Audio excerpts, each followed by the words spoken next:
بەرزی و نزمی نرخی دۆلار خەیاڵی و پێشبینی نەکراو بووە. نرخی دۆلار لە 122,000 دینار و بە 145,000 دینار بەرز بووەتەوە. سودمەند یەکەم لەم دۆخە گەندەڵکارانن.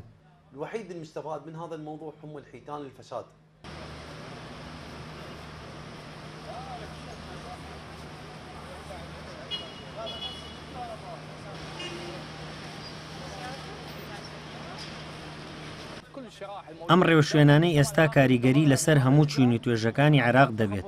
پێش بەرزبوونەوەی بەهای دۆلار بازاڕەکان خۆیان تووشی شڵەژان هاتبوون. ئێستاش دوای بەرزبوونەوەی بەهای دۆلار بە دڵنیاییەوە کێشە و ئاستەنگەکان زۆر زیاتر دەبن.